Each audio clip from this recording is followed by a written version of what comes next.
The massive alien ship darkened the sky as it approached Earth's orbit. Its hull was scratched and dented, bearing the marks of countless space battles. This was no diplomatic vessel or trading ship. It was a garbage truck. Captain Jack Reed watched from the observation deck of Orbital Station Echo as the alien vessel opened its cargo hold.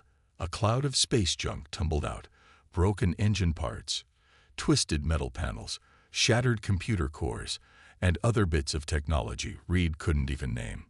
"Another delivery from our generous galactic neighbors," he said dryly. Lisa, his second-in-command, stepped beside him. "Third one this week. The Galactic Council must be cleaning house." Reed nodded. 10 years ago, when humans first achieved faster-than-light travel, they'd been shocked to discover they weren't alone in the universe. Even more shocking was learning their place in the cosmic order. Earth wasn't invited to join the Galactic Council as equals. Instead, it was designated as Disposal Zone 7, the bottom of the interstellar hierarchy. "Start the collection drones," Reed ordered, "and tell Marcus to prep the sorting bay." In the 3 years since Reed had taken command of Earth's largest orbital scrapyard, he'd learned to make the best of a bad situation. The aliens might see Earth as a trash can, but Reed saw opportunity in every piece of discarded technology. Marcus Gray, chief engineer of Echo Station, whistled as the sorting conveyor brought in the latest haul. His thick hands, calloused from years of mechanical work, picked through circuit boards and power cells with surprising gentleness. "Well, what do we have here?" he murmured, holding up a small hexagonal device. It was barely larger than his palm, made of a dark metal that seemed to drink in the light. When he turned it over, faint blue lines pulsed across its surface like veins. He set it aside in a special container that already held 6 similar devices found in previous deliveries. The container was marked Whispers, named for the faint, almost inaudible hum the objects made when placed near each other. In her lab 2 decks below, Dr. Emma Torres frowned at her computer screen. Something wasn't adding up. She'd been analyzing the junk deliveries for patterns, looking at which alien species delivered what and when. The data showed something strange.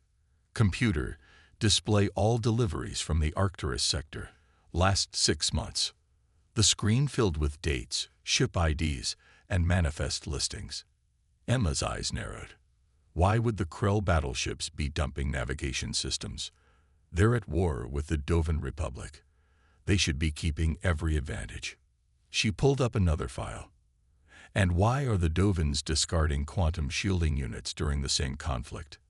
A knock at her door interrupted her thoughts. She looked up to see Reed standing there. "Got a minute, Doctor?" he asked. "Actually, I'm glad you're here," Emma said, gesturing to her screen. "I think something weird is happening with our trash deliveries." 2 hours later, Reed called an emergency meeting in the station's secure conference room. Present were Lisa, Marcus, Emma, and Tom Blake, the station's security chief. "I believe we're being used," Reed said bluntly. "Dr. Torres has found patterns suggesting the alien garbage drops are too organized to be random." Emma nodded. "Certain technologies are being systematically discarded by multiple species, often components that should be valuable to them. And there's this." She displayed a hologram showing the hexagonal devices Marcus had collected. "These components all connect to each other, creating what looks like a network. But they've been delivered by 6 different species over 8 months. That's no coincidence," Blake said, his security training making him instantly suspicious. Marcus scratched his beard. "Those whisper devices give off energy readings unlike anything in the Council's published tech catalogs. Why dump advanced tech on a backwater planet like ours?" Reed's communicator beeped. "Captain, we have an unauthorized shuttle approaching Docking Bay 3, came the voice of the station's traffic controller. Blake was on his feet immediately. "Security teams to level 3. The alien who emerged from the shuttle was tall and thin, with pale blue skin and 4 arms. He wore no council insignia or species markings. "I am Vex," the alien said in perfect English. I must speak with Captain Reed. Immediately. Privately. After a thorough security scan revealed no weapons, Reed agreed to meet with the visitor alone. You have been collecting the whisper nodes, Vex said without preamble once they were behind closed doors. Reed kept his face neutral. I don't know what you're talking about. Vex made a sound like gentle laughter. Please, Captain. I helped design the delivery schedule. Certain factions within the Council have been working to help humanity without the others knowing. Why would anyone on the Council help us? They treat Earth like a cosmic landfill. Politics, Vex said simply. The Council is not united. Some of us believe humanity has potential. Others fear that potential and work to keep you weak. The trash designation was their idea. Keep humans busy sorting garbage while limiting your access to advanced technology. Reed leaned forward. But you've been hiding technology in our garbage. Precisely. Technology the Council banned centuries ago. Technology that could change everything. What exactly are these whisper nodes? Vex's four hands made a complex gesture. They are components of a detection system that operates on principles your scientists haven't discovered yet. When properly assembled, they can hear the movements of ships across vast distances, see through cloaking fields, detect communications thought to be secure. Reed's mind raced with possibilities. Why give this to us? Because war is coming, Captain Reed. The Council majority has decided Earth has too much potential and too few defenses. Some want your resources, others want your labor. None plan to ask permission. And what do you want? Vex's alien face showed something like sadness, balance, change. For too long, the older species have kept the younger ones down. Perhaps it is time for that to end. He handed Reed a small data crystal. This contains location data for 12 more whisper nodes, disguised and hidden in upcoming deliveries. There are also basic assembly instructions. Why would I trust you? Reed asked. You shouldn't, Vex replied. But verify my claims. Study the nodes you've collected. Your Dr. Torres is already seeing the patterns. After Vex departed, Reed sat alone for a long time, turning the data crystal over in his hands, thinking about whispers in the dark and garbage that might save humanity. That night, Reed called his most trusted crew to a secret meeting in the station's maintenance level. From now on, he told them, showing them the crystal and explaining his meeting with Vex, we have a new priority. Every delivery gets thoroughly scanned for these whisper components.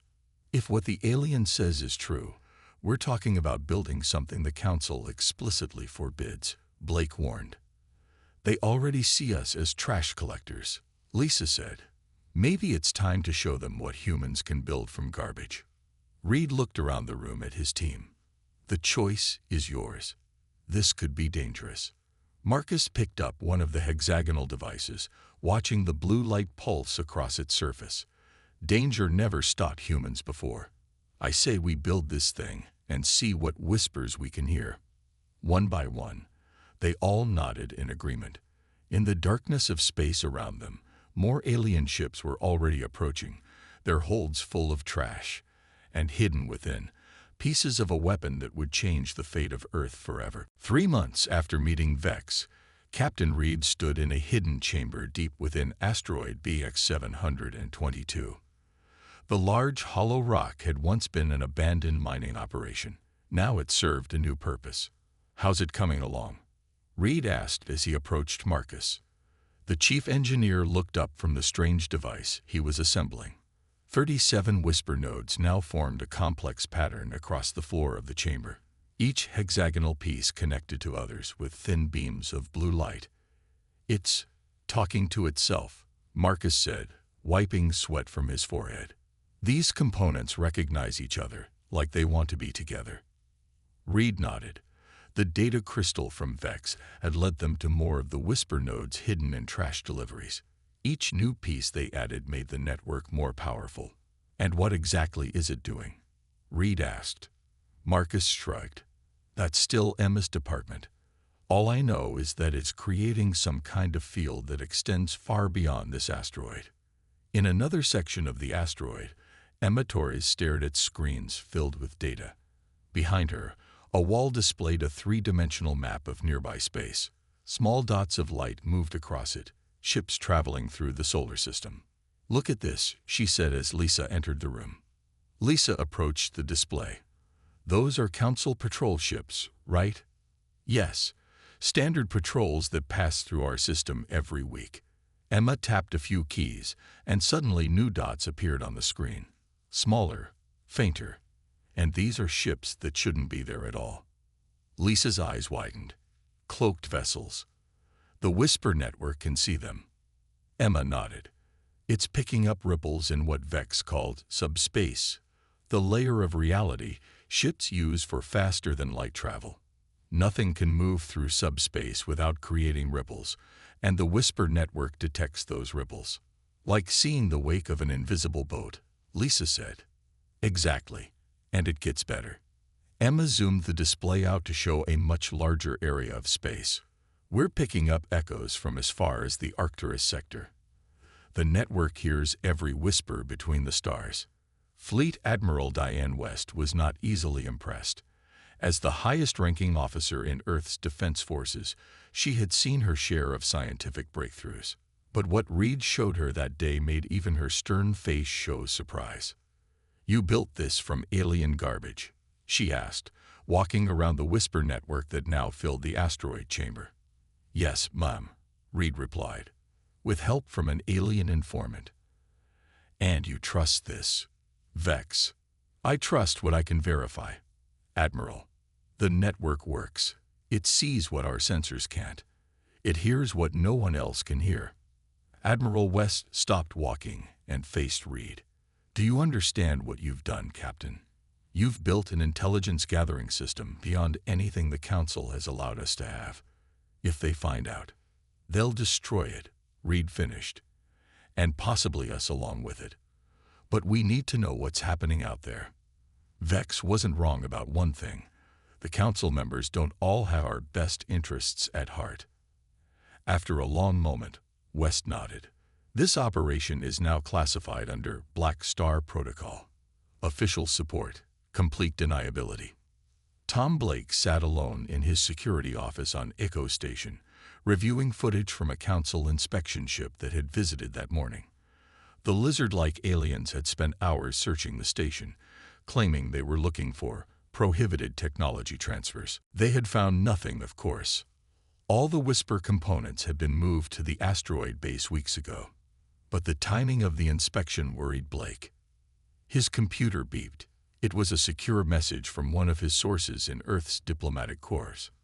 Council requesting permission for expanded military exercises near Saturn. The message read, "Unprecedented fleet size proposed." Blake frowned.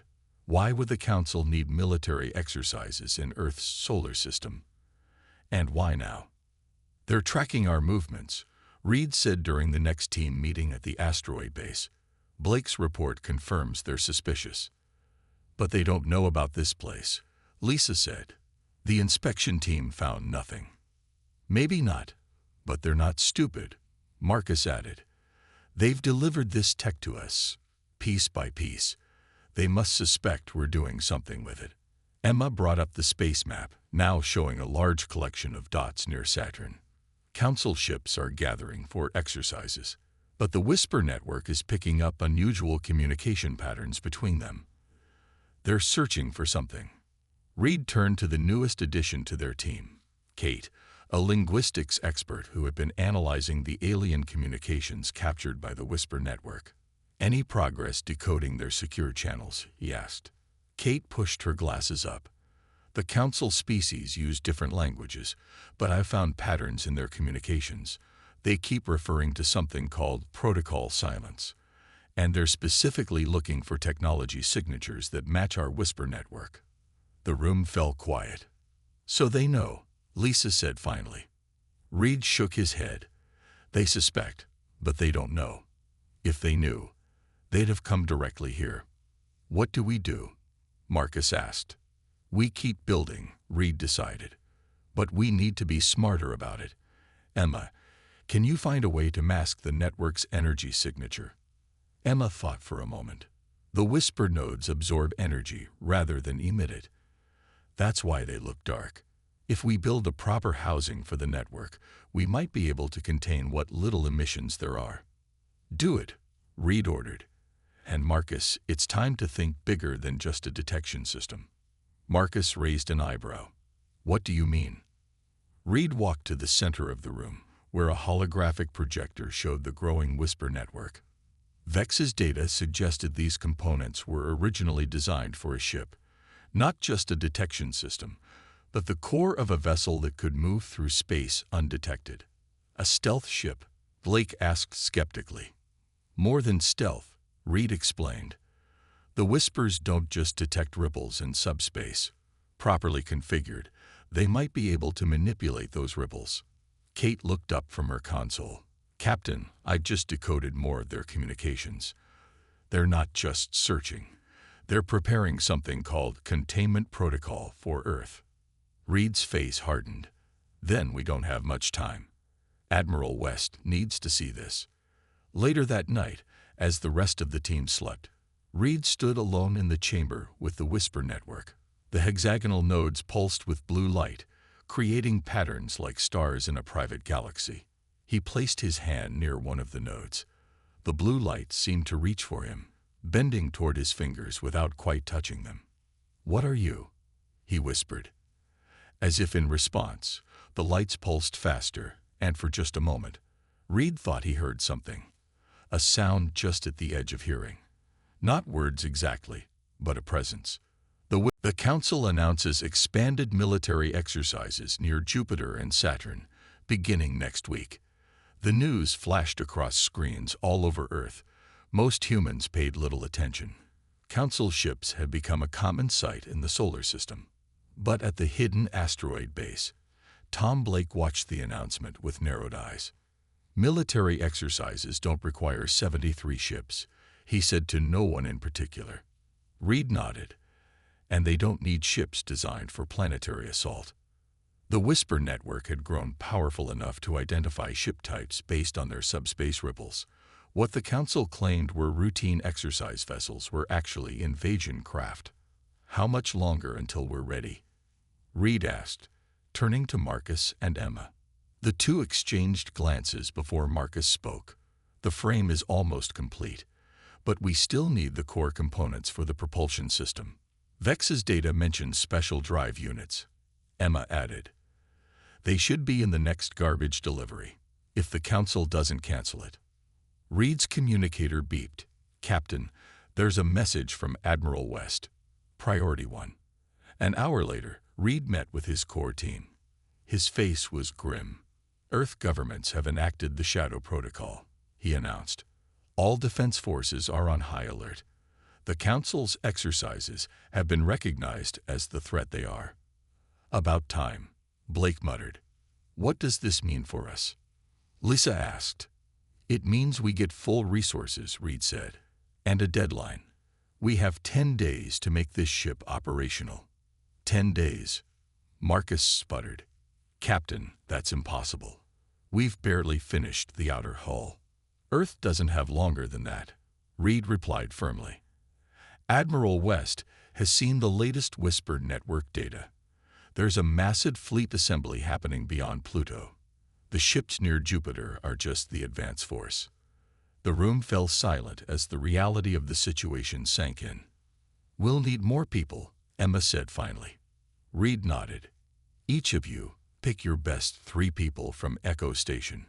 People you trust completely. We bring them here tonight. 3 days later, the asteroid base hummed with activity. 27 people now worked around the clock, assembling what had once been trash into humanity's most advanced vessel. In the main construction bay, the ship was taking form. It was unlike any human craft. Sleek and black, its hull seemed to drink in light rather than reflect it. The shape was oddly organic, like a predator from the deep ocean. Marcus supervised a team mounting the last of the Whisper nodes into a spherical chamber at the heart of the vessel. Careful with that, he shouted as a technician nearly dropped one of the hexagonal devices. Each one is irreplaceable. Nearby, Emma and Kate worked on integrating their findings into the ship's systems. The Whisper network isn't just a detection system, Emma explained to Reed as he checked on their progress. It's a way to move through subspace differently than normal ships. Different how? Reed asked. Kate looked up from her computer. Normal ships punch through into subspace, creating those ripples we detect. But these Whisper nodes, they slit between the layers of reality. Like a ghost passing through a wall. A ghost ship, Reed mused. More like a shadow, Emma corrected. It moves through the dark places between stars without disturbing them. That's why the Council banned this technology. A ship like this could go anywhere, hear anything, and never be detected. Unless you know exactly what to listen for, Reed finished the thought. On the 6th day, the garbage delivery they were waiting for finally arrived at Echo Station. Blake personally supervised the collection and sorting, finding the drive components hidden among broken engine parts from a Krell battleship. By the time he returned to the asteroid, the Council had announced that their exercises would be extended and expanded. They're stalling, Blake told Reed as they rushed the components to Marcus, waiting for their main fleet to get into position. Then we'd better hurry, Reed said grimly. On the 8th day, disaster nearly struck. A Council scout ship changed course unexpectedly, heading directly toward their asteroid. They must have detected something, Blake said, watching the approaching dot on their screens. Shut down all systems, Reed ordered. Everything except life support. For 6 tense hours, they waited in near darkness as the Council ship passed within 50,000 kilometers of their position. Only the Whisper network remained partially active, its components absorbing energy rather than emitting it. They're moving away, Lisa finally reported. Reed breathed again. They didn't see us, but they were looking for something. We're running out of time. On the 10th day, Admiral West arrived personally to inspect their progress. The ship, now named Nightingale after the Earth bird known for its beautiful song in darkness, was nearly complete. It doesn't look like it could stand up to a Council destroyer, the Admiral observed, walking around the Nightingale's sleek hull. It's not meant to, Reed explained. The Nightingale doesn't fight conventionally. It moves where other ships can't go and sees what they can't see. West nodded slowly. Our intelligence suggests the Council will begin their actual invasion in 3 days. Will it be ready? It has to be, Reed replied. That night, as final preparations continued, Reed found himself drawn to the core chamber of the Nightingale.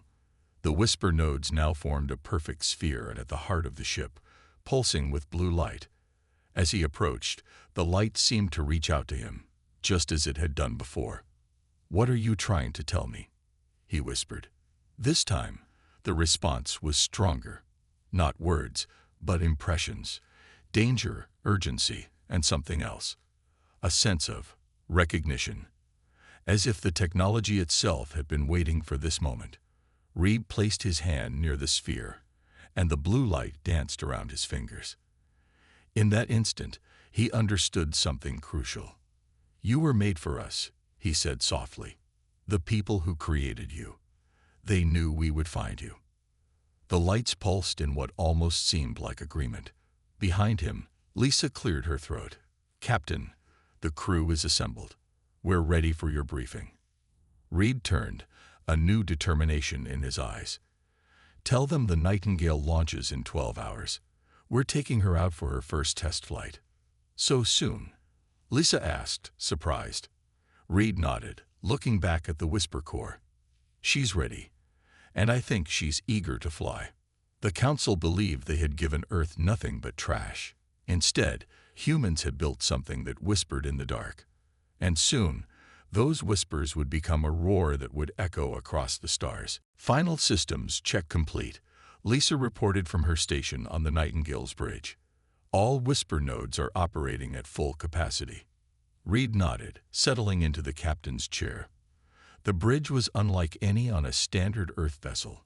Instead of screens and control panels, Whisper Tech interfaces glowed with soft blue light. The walls themselves seemed alive, showing the space around them, as if the ship's hull were transparent. "Engine status?" Reed asked. "Ready," Marcus replied from the engineering station. "But I still don't fully understand how they work. These aren't engines in the normal sense. They don't push or pull, they slide." "Weapons?" Reed continued. Blake frowned at his console. "We have standard defense systems, but they're almost an afterthought. This ship wasn't built primarily for combat." "No," Reed agreed. "It was built for something else." He turned to Emma. "Detection range." Emma's eyes widened as she read her display. "It's impossible. We're picking up ship movements across half the solar system. I can even detect communication signals from the Council homeworlds." "Then it's time." Reed took a deep breath. "Helm, take us out. Slow and steady." For a ship cobbled together from discarded alien tech by human engineers with minimal understanding of its principles, the Nightingale moved with surprising grace. It slipped out of the asteroid's shadow and into the void. "No alarms from nearby Council ships," Blake reported. "They don't see us." "Increase speed," Reed ordered. "Let's see what she can do." The Nightingale accelerated smoothly, reaching speeds no human ship had achieved inside a solar system. Yet it produced no exhaust flare, no radiation signature, no detectable emissions of any kind. "We're approaching Jupiter," Lisa announced. "Council military exercises are ongoing in this sector." "Perfect," Reed said. "Take us closer. I want to see if they can detect us at close range." The Nightingale glided silently toward the massive form of Jupiter. Around the giant planet, dozens of Council ships maneuvered in what appeared to be battle formations. "They're practicing planetary approach vectors," Blake observed grimly. "Invasion patterns." As they watched, a Council command ship emerged from behind one of Jupiter's moons. It was massive, easily 10 times the size of the Nightingale. "Hold position," Reed ordered. "How close are we?" 50 kilometers, Lisa replied. "Well within their standard detection range." "And they've got no idea we're here," Marcus added with a note of wonder in his voice. Reed studied the Council ship through the Nightingale's transparent walls. "Emma, what can you tell me about their communications?" Emma was bent over her station, focusing intently. "I'm picking up everything. Internal ship communications, orders to the fleet, even personal messages between crew members. The whisper nodes aren't just hearing them. They're translating in real time." "And?" Reed prompted. Emma looked up, her face pale. "It's not exercises, Captain. It's staging. The main fleet is almost in position beyond Pluto. They're planning to attack in less than 48 hours. Targets: major population centers first, then military installations." Emma swallowed hard. "They're talking about resource extraction and population management. They're not planning to destroy Earth. They'd want to harvest it." A heavy silence fell over the bridge. "There's more," Kate added from her station. "I've been analyzing their secure transmissions. The Council isn't united on this. There's a group called the Syndicate pushing for the invasion. They want Earth's resources and humans as labor for their colonies." "Like Vex said," Reed murmured. "Politics." "Captain," Blake interrupted, "I'm detecting a shift in the Council ship's sensor array. They're running a deep space scan on this sector." "Can they see us?" Reed asked sharply. "I don't think so," but Blake was cut off by a sudden alarm. "They've launched scout ships, 4 of them, heading in our direction." "Time to test the Nightingale's true capabilities," Reed said calmly. "Marcus, activate the Whisper Core fully." Marcus hesitated. "Sir, we haven't tested it at full power yet. The effects could be." "Understood. Do it anyway." Marcus nodded and adjusted controls on his panel. In the center of the ship, the sphere of whisper nodes pulsed brighter. The blue light spread through the ship's systems, and the bridge illumination dimmed momentarily. "What's happening?" Lisa asked. Reed felt a strange sensation, as if the ship itself had become less solid. The transparent walls showing the space around them took on a ghostly quality. "We're phasing," Emma whispered, checking her instruments, partially out of normal space. "The scout ships are still approaching," Blake reported, "but their scan patterns are erratic. They know something's here, but they can't get a lock on us." "Take us away," Reed ordered, slow and steady. As the Nightingale began to move, one of the scout ships suddenly changed course, heading directly toward them. "They've spotted us," Blake shouted. "No," Emma countered. "They've spotted something. The distortion perhaps, but not us specifically." The scout ship fired a warning shot, a beam of energy that passed through the space where the Nightingale floated. "They missed," Lisa said, relief in her voice. "Because we're not fully here," Reed realized. "Marcus, can we phase deeper?" Before Marcus could answer, the Council scout fired again, and this time, the beam grazed the Nightingale's hull. Alarms blared across the bridge. "Minor damage to the outer hull," Marcus reported. "The phasing isn't complete." "Return fire," Reed ordered. Blake's hands moved over his console. A moment later, the Nightingale's defensive weapons fired, but something unexpected happened. The energy beams, passing through the whisper field generated by the ship, changed. They split into hundreds of smaller beams, each targeting a different part of the Council scout simultaneously. The scout ship didn't explode. It simply went dark, all systems failing at once. "What did we do?" Blake asked, staring at his console in confusion. "The whisper field altered our weapon output," Emma explained, rapidly analyzing data. "Instead of destroying their hull, it disrupted their systems. All of them, simultaneously." Reed leaned forward. "Can the other scouts see what happened?" "Yes," Blake confirmed. "They're backing off." "Wait, they're sending an alert to the command ship." "Time to leave," Reed decided. "Marcus, maximum power to the whisper core. Take us out of here, Lisa, beyond the Council's sensor range." The Nightingale surged forward, the blue glow of its systems intensifying. As it moved, it seemed to fade further from reality, becoming more shadow than substance.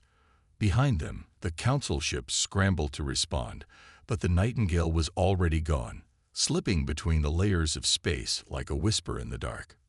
"Set course for Earth," Reed ordered.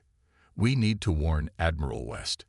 The Council now knows something impossible is in our solar system. And time has just run out." "The Council fleet has begun its advance," Admiral West announced to the gathered military leaders in Earth's Unified Defense Command Center. 500 ships, approaching from beyond Pluto. On the main screen, tiny dots of light moved toward the inner solar system. Earth's combined defense fleet, barely 80 ships, looked pathetically small in comparison. "Our conventional forces cannot win this fight," West continued. "But we don't plan to fight conventionally." She nodded to Reed, who stepped forward. In the 24 hours since the Nightingale's return, Earth had been preparing for war. "The Council believes we're defenseless," Reed said. "They don't know what we've built from their trash." On the bridge of the Nightingale, Reed studied the tactical display. The whisper nodes had revealed something crucial. All ships traveling through subspace had to follow certain paths, like rivers flowing through the void.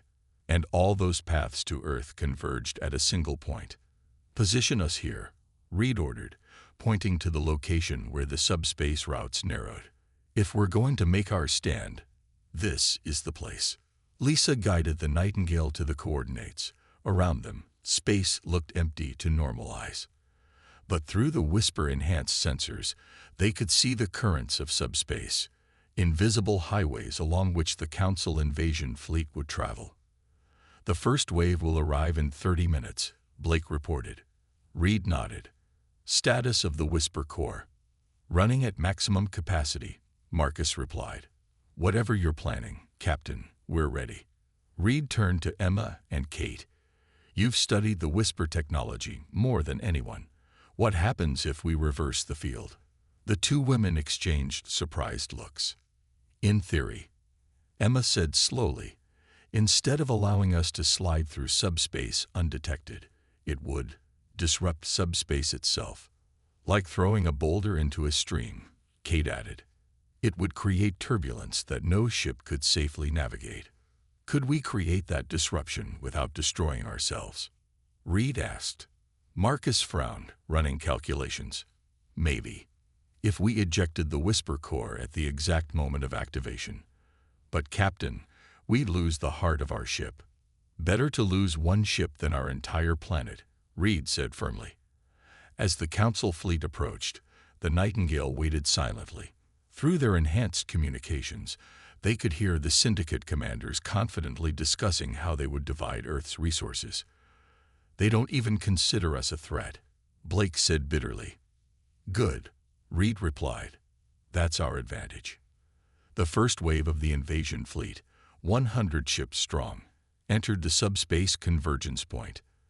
The Nightingale's sensors showed them clearly, still unaware of the human vessel hiding in their midst. Now, Reed ordered. Marcus activated the final sequence. The Whisper core, the heart of the Nightingale, began to pulse faster than ever before. The blue light turned almost white with intensity. Core ejection in 10 seconds, Marcus announced. Once it's released, we'll have 15 seconds to clear the disruption zone. Reed nodded. Lisa, plot our escape route. Everyone, secure for high-speed maneuvers. 5 seconds, Marcus counted down. 4, 3, 2, 1, ejection. The core of Whisper nodes, the technology painstakingly collected from alien trash over months, separated from the Nightingale. It floated in space, its light growing even brighter as the reverse field began to activate.